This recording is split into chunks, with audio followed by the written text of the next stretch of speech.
Muy buenas noches, les doy la bienvenida aquí en Dos con Todo. ¿Cómo estás, Dul?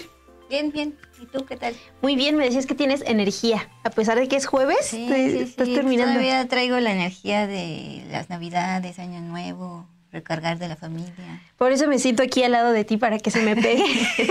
Me contagies de más energía. A darle con todo. Sí, Dul. Bueno, hoy les vamos a hablar sobre la reunión que tuvo la presidenta Claudia Sheinbaum con las y los consejeros del INE. En esta reunión les garantizó un aumento presupuestal para que la elección del Poder Judicial que está prevista para este año se realice sin contratiempos. También tenemos información sobre lo que está pasando en Venezuela, donde ya esta semana se declaró personas non gratas a varios expresidentes latinoamericanos, incluidos Vicente Fox y Felipe Calderón. Bueno, hoy ya se difundieron imágenes en donde se les llama a estos expresidentes invasores y sus fotografías se acompañan de la frase "se busca". Dul, en el Con Todo. Pues como prófugos, tal cual. En el Con Todo vamos a hablar sobre este anuncio, este adelanto que realiza la presidenta Claudia Sheinbaum el fin de semana pasado desde Hidalgo respecto a un proyecto para la reconversión de la termoeléctrica de Tula a ser algo menos contaminante en medio de todo el Valle de Mezquital. Ustedes lo conocen perfectamente bien, un verdadero infierno ambiental. De eso vamos a platicar en el Con Todo y pues en todo el programa va a estar muy bueno. Entonces, una pausa y arrancamos.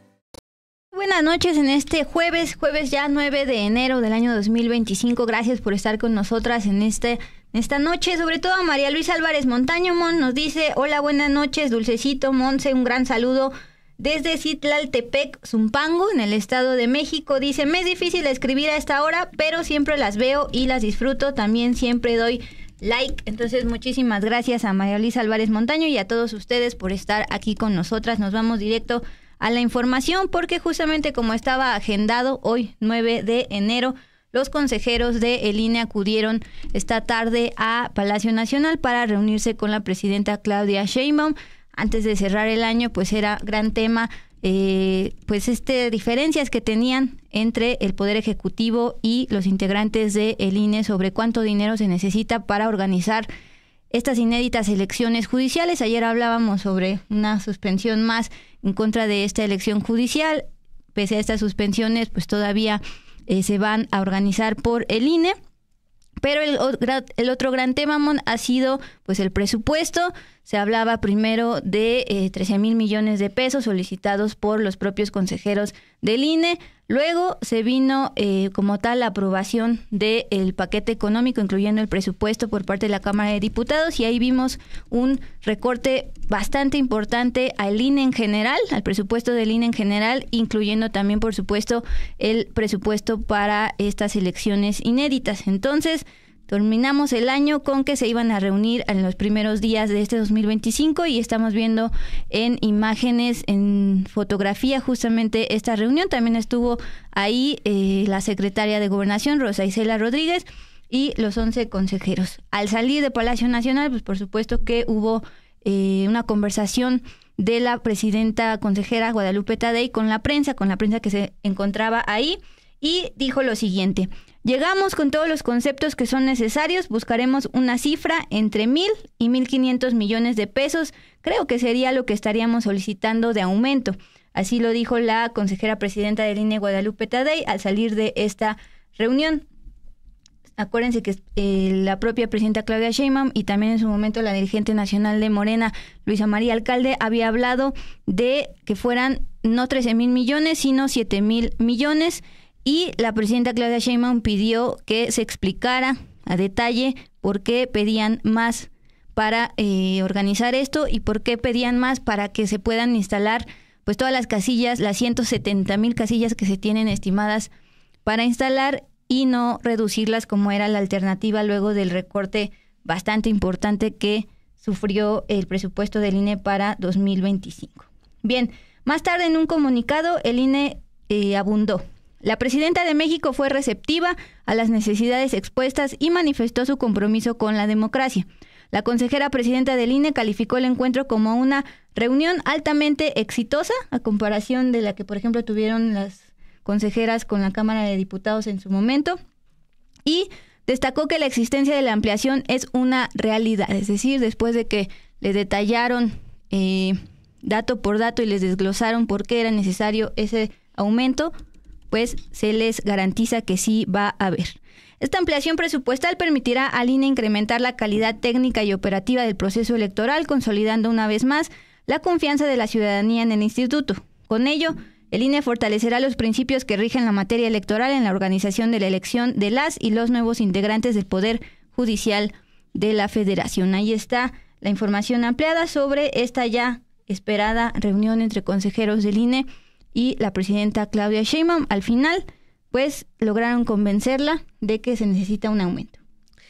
Dul, y eso en el Palacio Nacional, pero también en el Poder Judicial tenemos información donde las ministras Lenia Batres, Yasmín Esquivel y Loretta Ortiz están anunciando qué propondrán el día de mañana para que se discuta en el Pleno de la Suprema Corte en relación a esta decisión que toma esta semana el Comité de Evaluación del Poder Judicial para suspender el análisis de las y los candidatos que buscan competir en la elección judicial prevista para este año. Bueno, hoy las ministras Lenia Batres Guadarrama, Yasmín Esquivel y Loretta Ortiz anunciaron que ejercerán presión al interior de la Suprema Corte de Justicia para destituir a los integrantes del Comité de Evaluación del Poder Judicial por suspender este análisis de las candidaturas. Esto, recuerden que es una decisión que toma el Comité de Evaluación del Poder Judicial para acatar una suspensión que emitió un juez de Michoacán y en la que se refería particularmente a las y los integrantes de los 3 comités, pero el único comité que acata esta suspensión, bueno, es el de evaluación del Poder Judicial. Hoy, la ministra Lenia Batres señaló que pondrá a consideración del Pleno de la Corte esa propuesta el día de mañana porque consideró que las y los integrantes del comité se excedieron en sus facultades al suspender el proceso de selección de candidatos para la próxima elección judicial. Así lo señaló en un comunicado que difundió hoy en su cuenta de X y que ustedes están viendo en pantalla. Lenia Batres pide también a la Suprema Corte que instruya al secretario técnico de este comité de evaluación para que dé vista al Ministerio Público de la Federación por la probable comisión de delitos federales en la que dice pudieron incurrir los integrantes del comité de evaluación.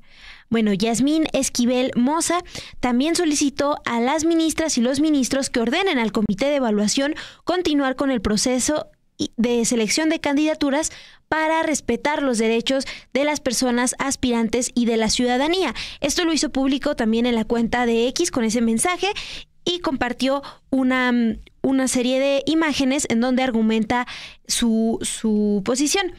Mientras que la ministra Loretta Ortiz expresó en otro comunicado que está de acuerdo con sus compañeras de la Suprema Corte y también solicita que se destituya a los integrantes del Comité del Poder Judicial. Lo que planteó en su red social X es: este proceso es esencial para democratizar la justicia en nuestro país y exige que cada órgano respete sus funciones específicas. El comité de evaluación tiene un rol técnico y temporal: recibir expedientes, verificar requisitos y seleccionar a los mejores candidatos. No tiene la facultad para suspender el proceso, ya que esto contraviene el mandato constitucional del artículo 96, que obliga a cada poder, incluida la Suprema Corte, postular candidaturas para los cargos judiciales. Bueno, estas posturas destacan porque cuando el Comité de Evaluación del Poder Judicial hace públicos sus argumentos para acatar esta suspensión del juez de Michoacán, plantea que la cumplirán, porque de no hacerlo podrían recibir sanciones. Es decir, estamos viendo estas dos posturas dentro del Poder Judicial. También, Dula, hay que recordar que para el cargo de ministros de la Suprema Corte de Justicia se pondrán a elección 8 lugares. Y precisamente las ministras Loreta Ortiz, Yasmín Esquivel y Lenia Batres están buscando repetir en el cargo. Ellas no van a participar en el proceso de selección porque tienen un pase directo a esta elección, pero bueno, destaca la postura que hoy están planteando desde sus redes sociales. Sí, este último punto está bien que lo subrayes, Mon. Estas 3 ministras son las únicas que no renunciaron, ¿te acuerdas? En esta ola de renuncias por parte de ministros para agosto de 2025. Ellos se abstienen de participar en esta elección judicial y ellas públicamente pues ya están en una especie de precampaña, aunque no necesiten participar en el proceso, es pase automático. Bueno, hablando de presupuesto y también hablando de la Suprema Corte, hace un par de minutos, como ustedes saben, el equipo de Lenia Batres, la ministra Lenia Batres, suele hacer pública lo que acontece dentro de las sesiones privadas del Pleno de la Suprema Corte. Bueno, ahora hablan sobre este recorte al presupuesto de la Suprema Corte en medio también pues de señalamientos a los gastos excesivos de todo el Poder Judicial. Bueno, pues quien va a pagar los platos rotos de esto es los trabajadores que tenían su derecho a un comedor dentro de la Corte, porque va a haber recortes a ello. Estamos leyendo pues justamente en pantalla, en una inusualmente larga sesión privada del Pleno de la Corte, los ministros aprobaron modificaciones al presupuesto propuesto a la Cámara de Diputados en virtud del recorte del 12% que los legisladores aprobaron. Entre las propuestas presentadas por la ministra presidenta Norma Piña, se puso a consideración la disminución de los recursos destinados al comedor de los trabajadores y el recorte a varias de sus prestaciones, pero aquí enfatiza el equipo de la ministra Lenia Batres, no se tocaron los privilegios y las prestaciones de funcionarios de mayor jerarquía que están expresamente prohibidas. Si bien la propuesta implica el cierre del comedor de ministras y ministros también, medida que apoyó la ministra Lenia Batres, también plantea la reducción de 50% en el techo presupuestal para los comedores de los trabajadores, así como el establecimiento de una estrategia que incluya nuevas reglas para la prestación de este servicio y la revisión de la cuota de recuperación que se paga por el consumo de alimentos. Con esta medida se pretende ahorrar la cantidad de 25 millones. Y sí, pues recuerden que la Suprema Corte no solo son los 11 ministros y ministras de la Corte, también hay un montón de empleados dentro de la Corte, desde empleados de limpieza hasta, por ejemplo, asesores de los propios ministros. Entonces, pues ahí está. Y el último comentario, Mon, dentro de este presupuesto de la Corte y del Poder Judicial en general, pues también se ha hablado de los famosos fideicomisos del Poder Judicial, que en dado caso que se regresen en su totalidad por parte del Poder Judicial al erario, que es público, pues con eso se tendría planeado financiar parte de la organización de estas elecciones judiciales. Entonces, pues así va este gran tema de la elección judicial y el tema de la Corte. Dul, ¿y qué te parece si nos vamos con la respuesta que da hoy en otro tema, cambiando de tema, el Gobierno de México, a la información que les presentamos ayer aquí en este espacio sobre el informe de la Oficina de Alcohol, Tabaco, Armas de Fuego y Explosivos de Estados Unidos, la ATF por sus siglas en inglés. Ayer les dimos a conocer cómo en este informe la oficina del gobierno estadounidense reconoce que un gran porcentaje de las armas que ingresan a México vienen precisamente de Estados Unidos y que son armas que terminan en poder de los cárteles de la droga aquí en México, específicamente del cártel de Sinaloa y el cártel Jalisco Nueva Generación. Bueno, hoy la presidenta Claudia Sheinbaum y el fiscal Alejandro Gertz Manero se refirieron a este informe, destacaron la importancia que tiene y calificaron estos datos como un enorme avance.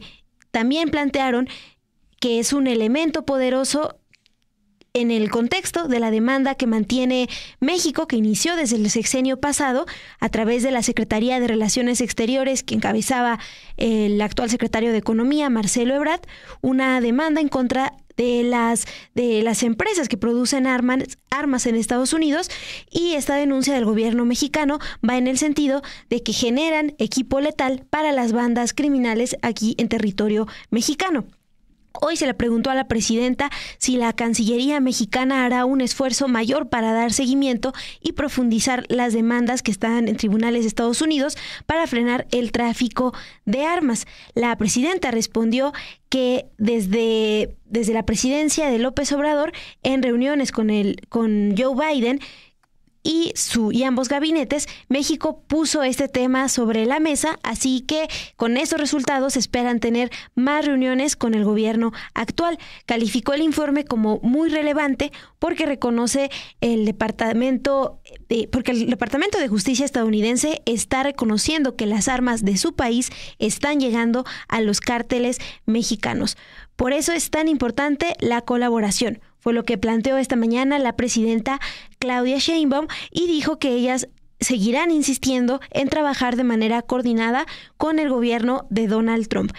En esto coincidió el fiscal Gertz Manero. Dijo que es importante porque estos datos no se habían dado en mucho tiempo y se están haciendo públicos pues precisamente desde el gobierno estadounidense. Los calificó como verdaderamente graves por una razón sencilla, porque toda la fuerza de los cárteles delictivos está en su capacidad de fuego, está en su armamento, es lo que planteó el fiscal. Ayer ya les decíamos, Dul, que esta demanda del gobierno mexicano contra las productoras de armas llegó a la Corte Suprema de Estados Unidos, y en marzo ya se escucharán los argumentos de este caso que se conoce como el caso Smith, contra Estados Unidos mexicanos. También en la información que les compartimos ayer, retomamos lo que planteó el reportero de La Opinión, Jesús García, sobre las dos preguntas clave que deberán responder desde Estados Unidos. Una es si la producción y venta de armas de fuego en los Estados Unidos contribuye a daños al gobierno mexicano derivados de la violencia cometida por los cárteles de la droga. Y dos, si la producción y venta de armas de fuego en Estados Unidos equivale a ayudar e instigar el tráfico ilegal de armas. Esto, Dul, porque ya las productoras saben que algunos de sus productos se trafican ilegalmente. Sí, y recordar también de este informe que se señala puntualmente a quienes se trafican estas armas, es decir, el cártel Jalisco y el cártel de Sinaloa. Al respecto, Gerardo Meléndez, saludos hasta New Jersey. Lo de las armas de Estados Unidos a México es un asunto de años para atrás. Estos informes solo causan un efecto temporal porque nunca se hace nada al respecto, solo declaraciones y lo que debería hacer. Aunque recuerden pues justamente esta demanda que inició el gobierno mexicano contra las armadoras, y ahora pues esta información abona a el juicio en general. Bien, también pues gracias por sus comentarios. Y el PITCAN, a quien me da gusto saludar, no solo es la capacidad de fuego, la capacidad financiera para comprar armas y voluntades también cuenta. Bueno, pues muchas gracias. Y del tráfico de armas de Estados Unidos a México no informa el New Fake Lies. No sé si se refiere a una cadena de allá de Estados Unidos. Seguramente. Bien, vámonos a pasar a otro tema también igual de relevante en esta noche de jueves. De Estados Unidos nos pasamos a Venezuela, y es que ya mañana 10 de enero está agendado, pues, por un lado, la denominación como presidente una vez más de Nicolás Maduro en Venezuela, y por el otro lado pues Edmundo González, que también dice que va a llegar a Venezuela. Ahorita está en la isla de República Dominicana, y llegar a Caracas y también autoproclamarse presidente de Venezuela. Va a ser un fenómeno muy particular. Y hasta el momento, pues, sin sorpresas, el presidente electo de Estados Unidos, Donald Trump, se pronunció sobre el conflicto político en Venezuela, dándole, pues, el beneficio a Edmundo González, a quienes llamó junto con María Corina Machado luchadores por la democracia. Es decir, Estados Unidos, a diferencia de otros países que se han pronunciado a favor de Nicolás Maduro, bueno, Trump, futuro presidente de Estados Unidos, está a favor de la oposición de allá, particularmente de Edmundo González, que dice que mañana se va a autoproclamar como presidente, aunque las autoridades electorales de Venezuela, entre señalamientos de poca transparencia, hayan dado como ganador a Nicolás Maduro. Bien, ¿qué fue lo que publicó en su red social Truth Social Donald Trump? La activista por la democracia venezolana María Corina Machado y el presidente electo González están expresando pacíficamente las voces y la voluntad del pueblo venezolano, con cientos de miles de personas manifestándose contra el régimen. El día de hoy, pues, hubo bastantes ciudadanos protestando en contra de Maduro y también, aunque menos, muchísimo menos, dicen las crónicas, que el flujo de gente que se vio después de las elecciones en el verano pasado. Pero también hubo un grupo de simpatizantes de Maduro protestando en las calles, entonces es el escenario previo a el día de mañana de la investidura de 2 políticos, al menos así anunciado. Este es el primer mensaje que realiza Trump como tal respecto a la situación política y electoral en Venezuela. Y también agrega el republicano: la gran comunidad venezolana estadounidense en los Estados Unidos apoya abrumadoramente una Venezuela libre y me apoyó firmemente. Estos luchadores por la libertad no deben sufrir daño y deben permanecer seguros y con vida. Por si estaban con el pendiente, aquí en México también hubo manifestaciones afuera de la Embajada de Venezuela, ubicada en la Alcaldía Miguel Hidalgo, en Polanco. También, pues, los venezolanos que viven aquí, en contra de Maduro, y pues, tenían la duda, ahí estaba la legisladora Margarita Zavala protestando, pues también pidiendo democracia a favor de el pueblo venezolano, etcétera, etcétera. Mismo discurso que ustedes saben ha estado manejando el expresidente Felipe Calderón. Finalmente, el equipo de campaña de la líder opositora venezolana María Corina Machado denunció el día de hoy que pues había sido violentamente interceptada a su salida de la manifestación organizada en Chacao, y posteriormente la propia opositora venezolana María Corina Machado dio a conocer en un video que se encontraba bien y ya estaba libre.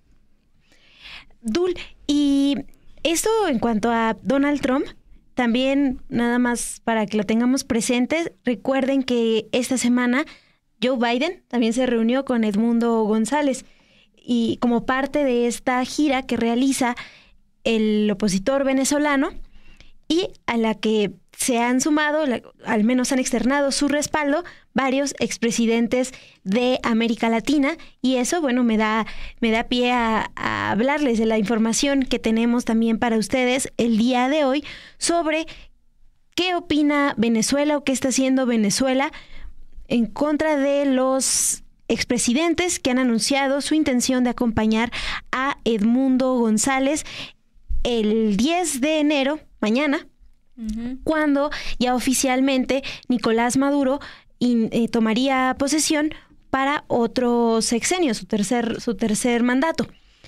Bueno, hoy el ministro de Interior venezolano, Diosdado Cabello, ordenó a las Fuerzas Armadas y policías distribuir por todas las calles, puertos y aeropuertos carteles contra los expresidentes mexicanos Vicente Fox y Felipe Calderón.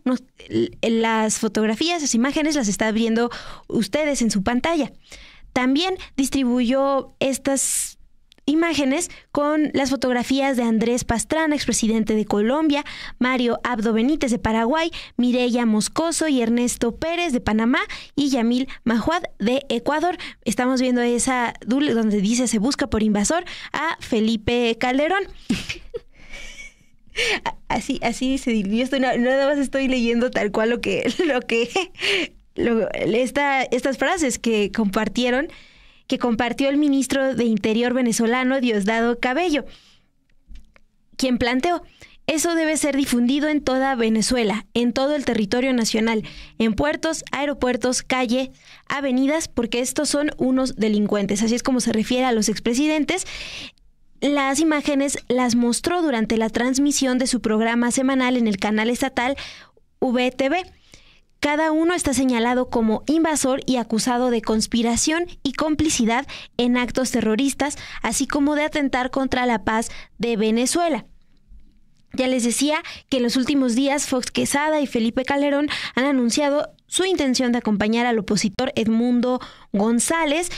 Y desde el martes, la Asamblea Nacional de Venezuela ya había declarado a estos expresidentes como personas non gratas. Desde el martes, la Asamblea Nacional había pedido al presidente Nicolás Maduro establecer los mecanismos diplomáticos pendientes para concretar la expulsión inmediata de, voy a decir tal cual como se refiere a estos expresidentes, precitados fascistas del territorio nacional. Es decir, que si se acercan al país, pues se tramite de inmediato su expulsión. Es lo que planteó la Asamblea Nacional Venezolana desde el 7 de enero. Ya lo que ha dicho el expresidente Felipe Calderón es que la intención es acompañar a Edmundo González hasta donde los dejen pasar. No creo que sí lleguen, Dul.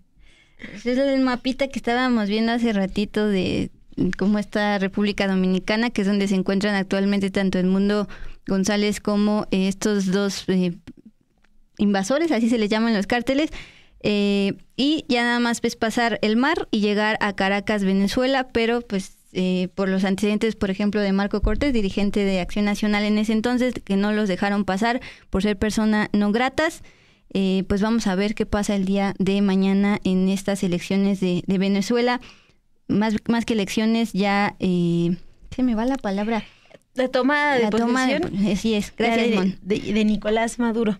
Así es, y la autoproclamada toma de posesión también de Edmundo González. Mon, por acá veía, ya se me perdió quién lo pidió, que siguiéramos leyendo la información, y perdonen por el paréntesis, la información de la Suprema Corte respecto a sus recortes, como por un lado afectan a los trabajadores quitándoles el comedor, o al menos recortándoles el presupuesto, y por el otro lado los ministros votaron mantener pues todavía estos gastos innecesarios, así los califica la ministra Lenia Batres, y en efecto todavía hay más carnita, Mon. Además de que les van a recortar a los trabajadores el comedor, vemos en pantalla cómo también se aprobó descontar más de 158 millones de pesos que irían destinados al pago del bono de fin de año para los trabajadores de cierto rango, es decir, que ganan más, secretarios auxiliares y personal operativo. De igual manera, se disminuyó el 31% de espacios de estacionamiento. Ello requerirá ajustar el número de cajones asignados a todos los órganos y áreas, incluidas las ponencias de ministras y ministros. Recuerden que en este espacio en su momento abundamos sobre los gastos y el desglose de gastos del presupuesto de toda la Corte. Incluso tienen pues cajones de estacionamiento en otros lugares cercanos a la sede en el centro histórico. Pero aquí viene lo bueno, Mon. En contraste, la ministra presidenta Norma Piña propone mantener un área especializada para la atención a ministros y exministros. Por supuesto, van a mantener su seguro de separación individualizada, que implica un gasto de 204 millones. Esto tiene que ver con seguro médico.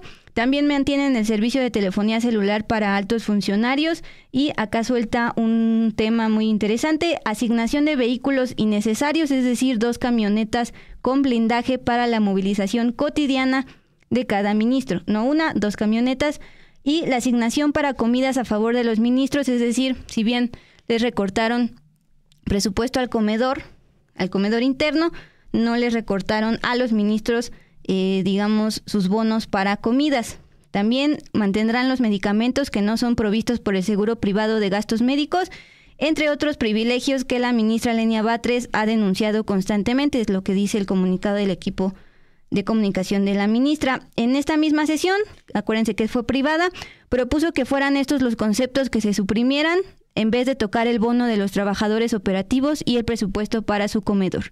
Solo la ministra Loreta Ortiz secundó el recorte de estos privilegios. No solo no se suprimieron estos privilegios, sino que incluso se sometió a votación restituir la remuneración de ministras y ministros, que se había logrado disminuir en un 12% en la propuesta presupuestal para el 25, aprobada por el Pleno en noviembre pasado. Acuérdense que también habíamos hablado sobre esta reducción en su salario. Este fue el punto más debatido de la sesión privada y finalmente fue rechazado.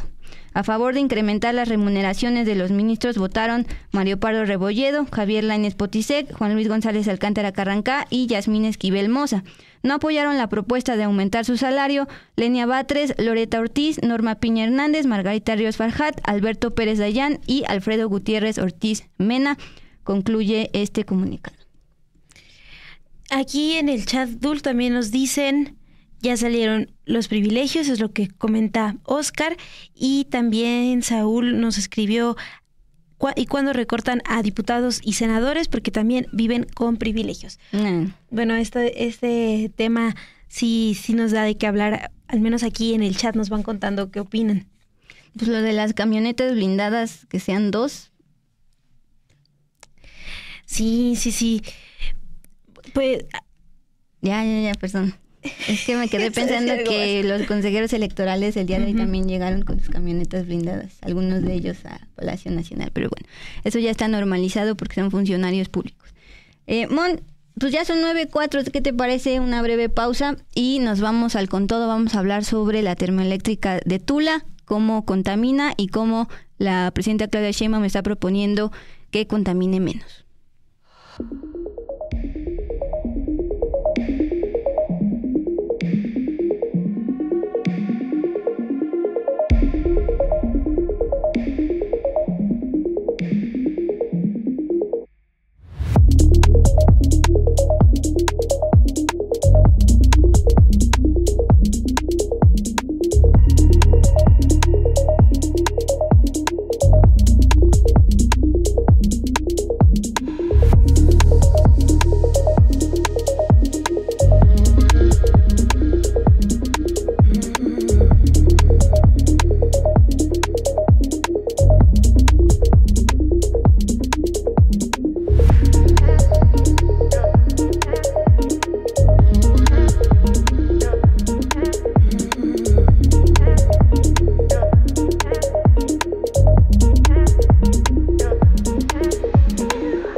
Muchas gracias por continuar con nosotras aquí en Dos con Todo. Vamos a la sección Con Todo. Hablemos de, en general, el panorama del Valle de Mezquital, conocido como uno de los infiernos ambientales. Ahí se ubica en el corredor industrial la termoeléctrica de la CFE en Tula, también la refinería de Pemex y cementeras, marmoleras y demás. Vamos a hablar sobre el proyecto del gobierno federal que plantea cómo la termo de Tula podría contaminar menos. Vamos con todo.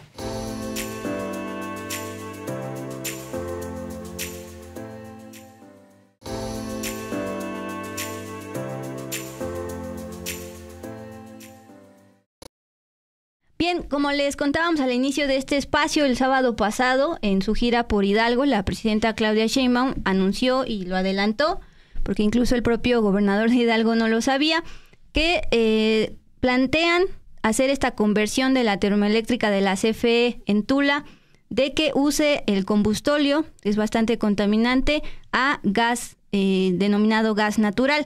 Bueno, para entender esto de la termoeléctrica es importante ver el panorama completo del Valle de Mezquital, donde se ubica esta termo. Justamente en el Valle de Mezquital de Hidalgo, conocido como ser uno de los infiernos ambientales en México, el corredor industrial que está compuesto por la termoeléctrica de la CFE, pero también por la refinería de Pemex, por cementeras y otras industrias, ha ocasionado desde los 90, en el marco del Telecán, ahora Temec, que sus habitantes vivan en medio de una devastación ambiental.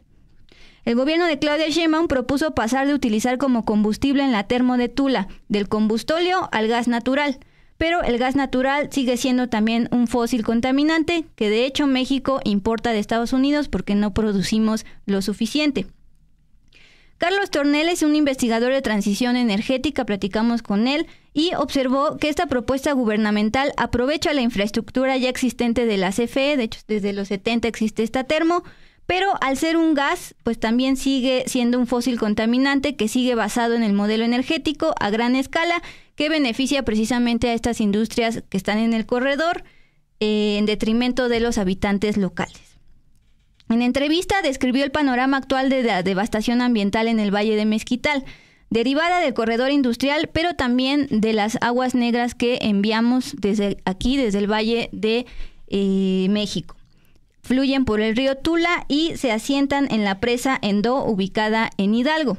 Alrededor de ese foco contaminante, el río Tula, se cultivan miles de hectáreas de hortalizas que luego, por cierto, nos las regresan pues ya regadas con esas aguas negras.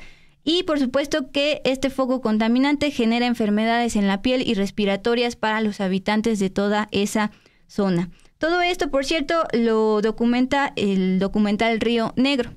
Vamos a escuchar pues al investigador Carlos Tornel ampliar sobre este panorama que se vive en el Valle de Mezquital, donde se ubica la termo.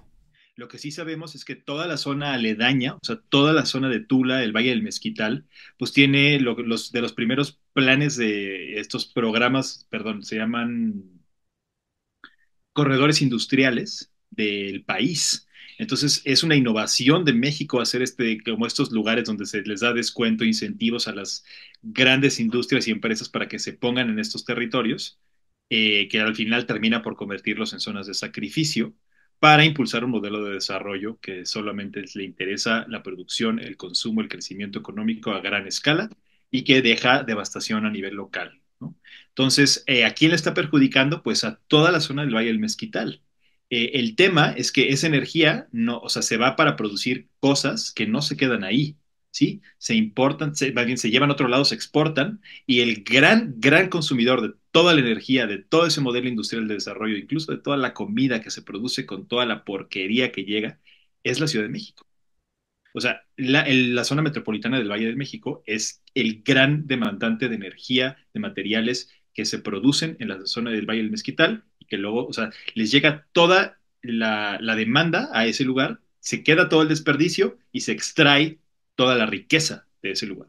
Entonces, para la calidad del aire, para la respiración, para la vida cotidiana de las personas, es una devastación que no solamente está articulada a las emisiones de la termoeléctrica, hay una refinería al lado, hay una coquizadora al lado, y además está, o sea, es toda la producción industrial de estos corredores industriales de producción a gran escala, ¿no? Entonces es toda la contaminación atmosférica que se queda de todo ese modelo de desarrollo, pues le impacta a la gente que vive en Tula. La gente vive en medio de esa degradación ambiental. Y solamente estamos hablando aquí de la calidad del aire. No estamos hablando ni del agua ni del suelo, porque también hay un gran impacto, por ejemplo, todas las minerías cielo abierto que hacen de producción no metálica en todo el Valle del Mezquital. Hay un montón de caleras, hay un montón de cementeras que también están constantemente degradando la calidad del suelo, están extrayendo materiales del suelo.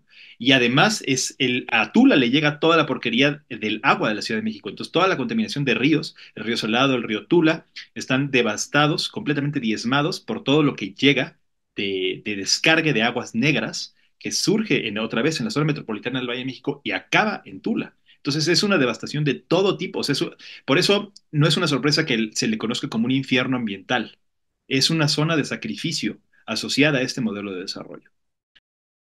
Este sábado, la presidenta Claudia Sheinbaum anunció que durante 2025 iniciarán el proyecto de conversión a gas natural de la termoeléctrica Francisco Pérez Ríos de la Comisión Federal de Electricidad. Como bien decía Azul, opera desde 1975 en Tula, Hidalgo. Desde el 2014, la termoeléctrica desarrolló un proyecto para operar con gas natural, una mezcla con combustóleo que contiene un alto contenido de azufre que rebasa el límite máximo de 2% establecido por la norma oficial mexicana 016. El combustóleo es un producto residual de la refinación de petróleo con un alto contenido de azufre. Por eso es una de las fuentes fósiles que emiten más gases de efecto invernadero causantes de la crisis climática. En junio del 2024, antes Dul, queremos enseñarles esta gráfica sobre los combustibles generados por la termoeléctrica.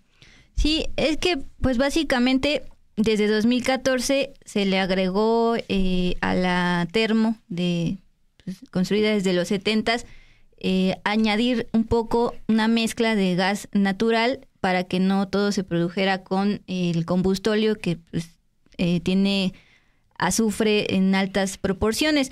Sin embargo, lo que se ve en esta tabla con información de la organización Iniciativa Climática México, que se puso a pues, medir como tal y hacer todo un estudio al respecto, se ve como la mayoría todavía de la generación eléctrica en esta central termoeléctrica en Tula viene o sea, se alimenta principalmente de combustóleo en sus 5 unidades, principalmente la unidad 5, 83% del combustible utilizado para generar energía, que por cierto, como dice el investigador, la mayoría de energía se va al Valle de México, 83% frente a solo 16% de gas natural. La propuesta del gobierno federal actual de la doctora Claudia Sheinbaum es irse totalmente a gas natural, aunque se sabe que el gas sigue siendo contaminante, no tanto como el combustóleo al tratarse de ahí estar hablando de azufre, pero sigue siendo un fósil, ¿no? Dul, y también hay que recordar que en junio del 2024, el cuarto tribunal colegiado en materia administrativa del primer circuito concedió un amparo interpuesto por el Consejo Nacional de Litigio Estratégico para que la Profepa y la Semarnat garanticen que la termoeléctrica respete los límites de emisión contaminantes. La presidenta aseguró en este sábado que la termoeléctrica que está en Tula, que usa combustóleo, la van a convertir para que use gas natural. Vamos a escuchar qué es lo que anunció este sábado desde Hidalgo. Poco a poco. Pero además, vamos allá en Tula Hidalgo, que se caracteriza lamentablemente por ser una de las ciudades más contaminadas de México. Bueno, de una vez lo voy a anunciar, Julio, eso no lo sabes. La termoeléctrica que ya está en Tula, que usa combustóleo, la vamos a convertir a gas natural. Este año vamos a iniciar con ese proyecto.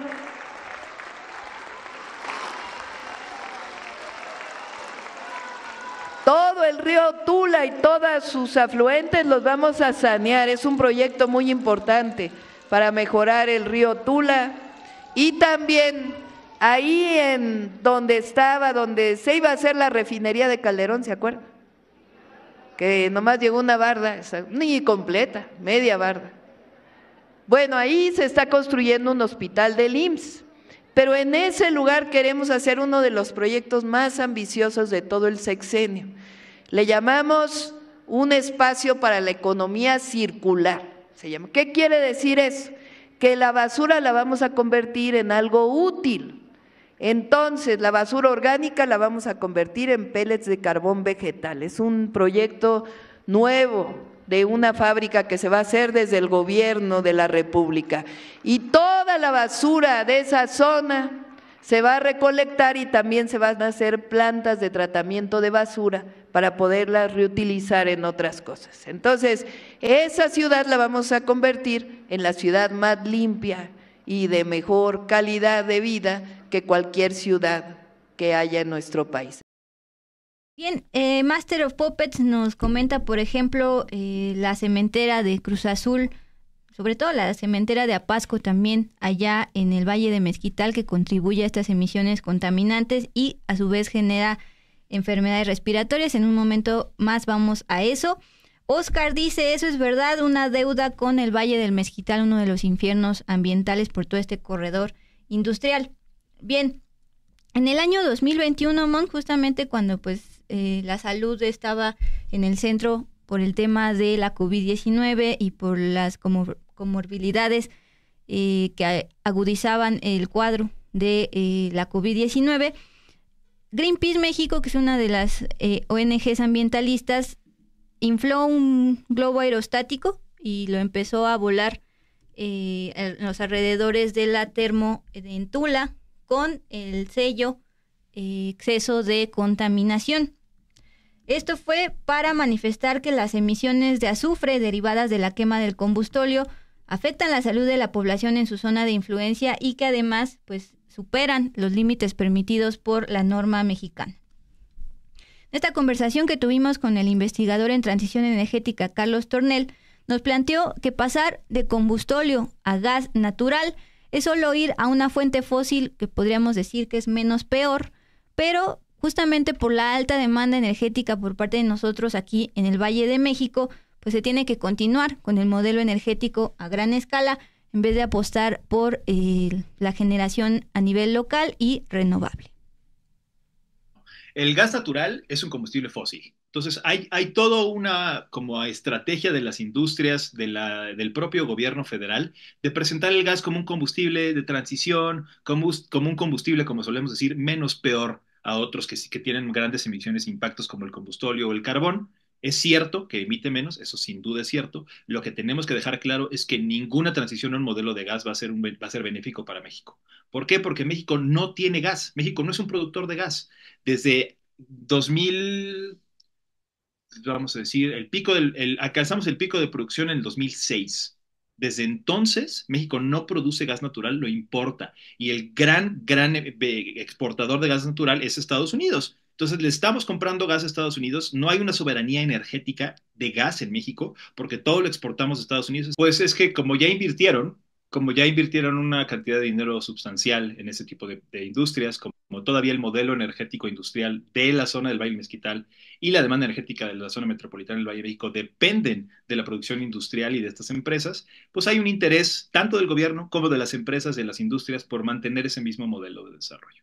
Entonces el gas les conviene. ¿Por qué? Porque pueden hacerlo barato, es una reformulación de una planta que ya invirtieron, que ya existe, o sea, la infraestructura ya está hecha. Entonces es como vamos a decir, modificarla para que pueda quemar gas en vez de otro tipo de combustible como el combustóleo. Pero en realidad es un beneficio para esas industrias, es un beneficio para ese modelo de desarrollo y crecimiento que sigue siendo perjudicial para, pues, no solamente la gente del Valle Mezquital, sino para la vida del planeta y de las personas de México. Bueno, Dul, importante tener esto en cuenta. El gas natural es un combustible fósil y aunque hay esta estrategia desde el gobierno federal de presentar el gas como un combustible de transición menos peor, como el combustóleo o el carbón, pues sigue siendo un modelo que poco beneficia a México por la contaminación. Eso hay que tenerlo en cuenta. Y con eso en mente, retomamos lo que opinan habitantes del Valle del Mezquital, habitantes de Apaxco, al norte del Estado de México. Ahí viven rodeados de espuma tóxica del río Salado y de la producción industrial de cementeras, marmoleras o pegazulejos como la cementera Apaxco, que arribó en los 90s y que los ha enfermado de los pulmones, la piel y los ojos, esto de acuerdo con médicos que consultan pues por estas enfermedades. Este audio que vamos a escuchar fue recuperado por Dulce en un trabajo que se publicó Sin embargo en abril del 2023, pero que lo traemos a cuenta porque ellos hablan sobre la termoeléctrica de la CFE, la refinería de Pemex y en general los daños que provoca la termoeléctrica y esta contaminación. Y pues ha afectado en todos los sentidos, en la salud de mis hijas como la mía. Casi prácticamente hemos estado yendo cada 8 días al médico por infecciones en la garganta, la tos, y ya la tos ya se nos hace como crónicas, de estar todo el día tos y tos y tos. Mi doctor donde yo voy, le comenté porque ya he estado yendo luego cada 8 días y me comentó, dice, ya no sé ni qué medicamento darte porque ya probamos de todos y nada más no veo mejoría en ti. Y de hecho me estuvo recetando muchas inyecciones para controlar la tos porque ya a mí ya se me hizo crónico, o sea, ya todo el tiempo estoy tosiendo. Pero dice que es por lo mismo del químico que trae los materiales que hacen. Yo vivo ahí en la avenida Adolfo López Mateos, a donde están las quebradoras, y pues el polvo, como dice la vecina, y es muy fuerte todo el polvo, yo ya hasta de la vista, yo no puedo andar afuera porque ya la vista me llora, me duelen los ojos y toda la vibración que se siente ahí, los vidrios todos quebrados de su casa de mi hija. Pues el agua está toda contaminada y ahí, pues ahí de animales ya hasta ningún animal hay, porque luego de repente como que se enfermaban y ya se morían. ¿Qué había? Gallinas, borregos. Ajá, y ya no tenemos nada. Ya que aparte de la cementera de Holcim, también nos llega la afectación de Cemex y de Lafarge, que tenemos como de frente, ¿no?, a la colonia. Y pues obviamente sabemos que hasta a Pasco y más allá llega también el impacto de la termoeléctrica y de, ¿cómo se llama? La refinería. Entonces, y bueno, aparte de eso, pues no muy lejano a la parte donde está poblada la colonia, pues también pasa el río de Aguas Negras, el río Salado, que de pronto llega la gente a quejarse porque a ciertas horas o por el calor o a veces en la noche llegan olores muy fuertes que provocan ciertos dolores de cabeza, algunos náuseas. Pues no toda la gente es igual de sensible, ¿no? O sea, no todos lo sentimos igual, pero sí llega a haber esas quejas. Entonces no sabemos si estos olores son como de la empresa, son del río. Hemos también tenido el acercamiento con la empresa y ellos nos dicen obviamente que ellos no son, pero pues desconocemos a dónde desechan todos los residuos que ellos producen. Bien, Mon, ese río lleno de espuma tóxica que veíamos en pantalla con imágenes de nuestro compañero Crisanto Rodríguez, recordaba a Mon que pues huele como tal a huevo podrido, precisamente por todos los residuos que tiran los corredores industriales, pues a falta de, sobre todo, no de regulación, porque sí está prohibido, de inspectores, por ejemplo, de la Profepa, para pues evitar que hagan estos tiros de residuos químicos. Aquí en el chat agradecemos sus comentarios. José Daniel García Tobar pregunta, bueno, entonces, ¿cuál sería la solución? Y esto fue lo que le preguntamos al investigador especialista en transición energética. Él abundó sobre la alternativa a un modelo energético de escala local que asegure la dignidad de las personas. Sin embargo, esto pues se enfrenta a los intereses económicos de estas industrias. Entonces, lo que tendríamos que hacer es repensar otro modelo, uno, que separe la Ciudad de México, o sea, y este impacto que tiene la Ciudad de México de ese territorio, y poder proveer otro estilo, otro modelo de vida que asegure la dignidad de las personas, que asegure que no va a haber un ecocidio asociado al progreso y al crecimiento, sino más bien que proponga otro modelo de vida basado en una economía local, ¿no?, que pueda satisfacer esas necesidades sin perjudicar ese territorio y ese ambiente. Hablar de una verdadera soberanía energética sería, por ejemplo, cerrar esas plantas y empezar a promover otro modelo de gestión energética a través de energía renovable, solar, eólica, a mediana escala, pequeña escala, comunitaria, que beneficie a la población local, energía que se genere y se quede ahí para asegurar ese beneficio de esa población, y al mismo tiempo reducir el enorme consumo descabellado de energía que tiene la zona metropolitana del Valle de México. Ahí podríamos entonces promover un modelo en donde sí cerremos esa termoeléctrica, cerremos esa coquizadora, cerremos esa refinería, eliminemos eso que es al detrimento de la calidad de vida de las personas del Valle del Mezquital y propongamos otro modelo de transición energética. Pero hablar de gas es una solución a medias, es una solución que no va a cambiar el panorama real del problema que enfrentamos, tanto del cambio climático como de la calidad de vida por calidad del aire, agua y suelo que se vive en el Valle del Mezquital. Bueno, Dul, aquí nos también siguen comentando qué se podría hacer. Los dejamos entonces con esto que te comentó el especialista sobre la importancia de repensar otro modelo que separe el impacto de la Ciudad de México de este territorio y promover otro modelo que sí garantice la calidad de vida de los habitantes, Dul. Vamos a avanzar, ya estamos llegando casi al final de este programa. Tenemos información para esta sección que ustedes conocen al cierre, un par de noticias importantes para destacar. Vamos con qué está pasando con este incendio forestal del que les hemos hablado. La Comisión Nacional Forestal informó sobre un incendio a la altura del kilómetro 17 de la carretera Ensenada-Ojos Negros, en Baja California, donde por la mañana reportó un 40% de control y 30% de liquidación. Este incendio, en el marco de los que se registraron en Los Ángeles, California, comenzó desde ayer, miércoles, y se ha expandido hacia las copas de los cerros en la región. Ante ello, se ha solicitado apoyo de la Secretaría de la Defensa Nacional para reforzar las labores de combate. El diario local Z detalló que los vientos de Santa Ana, que han caracterizado las condiciones climáticas en la región, seguirán presentes, aunque con menor intensidad. Estos vientos continuarán soplando hasta la tarde del jueves y esto podría afectar la propagación del incendio. El director de bomberos, Julio César Cota, informó que no hay personas lesionadas ni ranchos o viviendas dañadas. Hay que estar pendientes, Dul, de este incendio en Baja California, porque como les comentamos, pues va a la par de este otro incendio en Los Ángeles, California, que ha dejado miles de casas destruidas. Y ayer se tenía el dato que no ha cambiado, de al menos 5 fallecidos.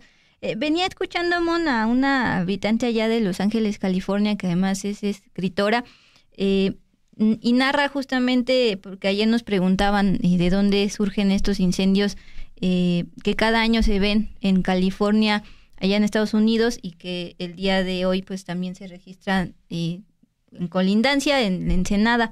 Les decíamos que eran los vientos de Santa Ana, pero esta escritora lo narra mejor. Ella dice que pues en general California es una zona semidesértica, aunque pues Hollywood veamos las palmeras y parezca algo tropical. Es una zona semidesértica, hay sequía, y por estos vientos lo que hacen es que choquen los cables eléctricos, entonces se genera ahí la chispa, cae pues en esta sequía, y ahí es donde empiezan los incendios. Y pues también veíamos la falta de suficientes elementos de bomberos para combatir todos estos diferentes incendios que están a la par en Los Ángeles, California. Entonces ahí está la explicación. Y me paso rápidamente, Mon, a también en Estados Unidos el tema de Donald Trump y uno de los señalamientos que enfrenta. Recuerden que cuando se dio como ganador, como presidente electo a Donald Trump, una de las grandes preguntas era qué iba a pasar con todos los señalamientos a nivel jurídico que carga este personaje, también empresario. Bueno, hablemos sobre el caso Stormy Daniels. La Corte Suprema allá de Estados Unidos, a pesar de que el equipo legal de Donald Trump les había pedido que aplazaran esta sentencia agendada para el día de mañana viernes, la Corte Suprema se negó a retrasar esta sentencia de Donald Trump en su caso de pago de dinero para silenciar a la ex actriz porno Stormy Daniels. Recuerden pues justamente que este magnate utilizó dinero para evitar que la entonces actriz porno Stormy Daniels pues revelara estos hechos de Donald Trump cuando estaba en campaña y quería limpiar su imagen. Trump pidió al máximo tribunal que se retrasara la sentencia por 34 delitos que se le imputaron, pero el fallo de la Corte Suprema allana el camino para que el presidente electo enfrente el juicio en un tribunal de Nueva York mañana viernes 10 de enero y que sea clasificado formalmente como un delincuente antes de regresar a la Casa Blanca. Es decir, estos 34 delitos que se le imputaron van a ser leídos el día de mañana, a 10 días de que se convierta otra vez en el presidente de Estados Unidos. La orden del máximo tribunal deja todo listo para que el juez Juan Merchan imponga una sentencia el día de mañana a Trump, quien fue condenado en lo que los fiscales llamaron un intento de encubrir un pago de $130,000 a esta actriz porno Stormy Daniels para que guardara silencio.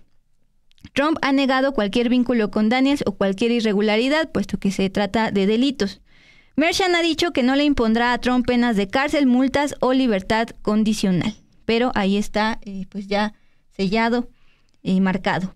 La decisión ocurre un día después de que el juez Samuel Alito confirmó que recibió una llamada telefónica no de los abogados, sino del propio Donald Trump, el día antes de que los abogados del presidente presentaran su moción de emergencia ante el Tribunal Superior. Trump ha negado cualquier vínculo con Daniels o cualquier irregularidad. Este tema de la llamada de Trump precisamente a un juez para presionar, recuerda, Mon, les decía a Ilse y a ti, les recomendaba ver no es un documental, es una película como tal de Ella Dijo.